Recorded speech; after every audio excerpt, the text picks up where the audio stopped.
Mr. Ambassador, what do you think about the final result or report of OSCE related to the elections in Albania? I haven't seen the final recommendations yet. I don't know if they came out whilst I was here.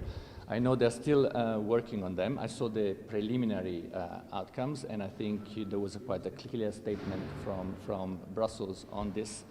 And let me just put the emphasis on one element.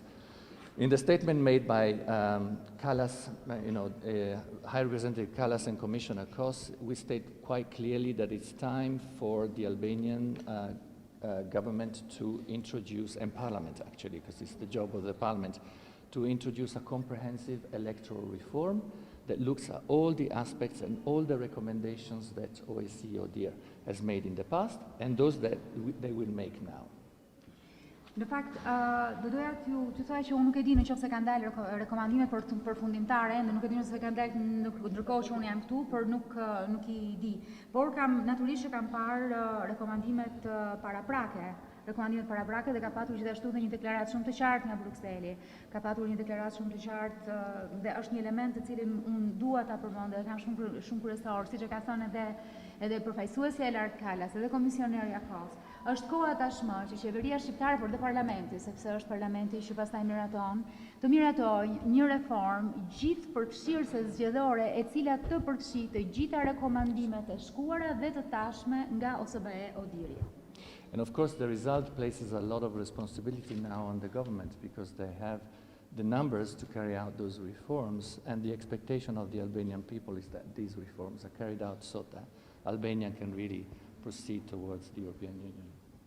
Dhe në fakt, edhe në lidhje me rezultatin, është një rezultat që jep një përgjegjësi jashtëmase të madhe qeverisë shqiptare që të ndërmarrë, pra të kryej këtë reformë kaq të gjerë dhe patjetër sepse I ka numrat. Dhe nga ana tjetër është dhe pritshmëria e shqiptarëve, duke qenë se Shqipëria është në këtë rrugtim për të bërë pjesë e Bashkimit Evropian. Zona Ambassador. Mr. Ambassador. Shqip. Ai plotësuan standardet këto zgjedhje? Did these elections meet the standards?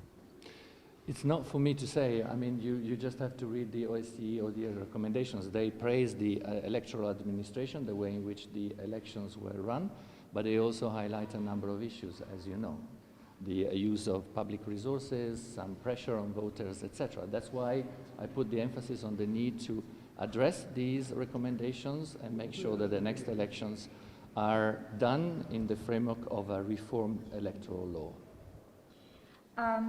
Atëre, në raport me atë çfarë thatë, domethënë, keni një raport, pra nuk di ta them, keni një raport ose OSBE ODIHR-it, I cili ju jep pjesën, domethënë ju jep përfundime, pra si kanë qenë këto zgjedhje, ndërkohë që I kanë njohur me standarde dhe ndërkohë që përmendin dhe çështje të cilat kanë qenë për shembull ndoshta përdorimi I burimeve publike apo por administrimi I zgjedhjeve është përgëzuar si I tillë, pra.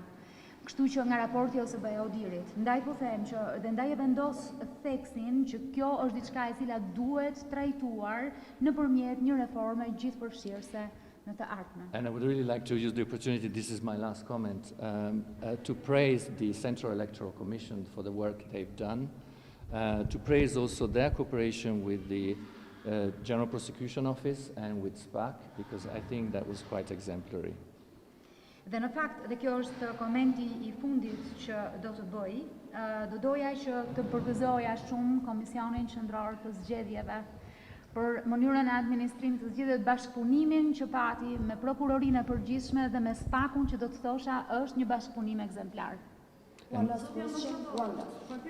Mr. Ambassador, the Democratic Party has started an intense process of reporting and filing complaints with the CEC when it comes to the election process, which it considers unfair, unequal, as well as breaching the standards.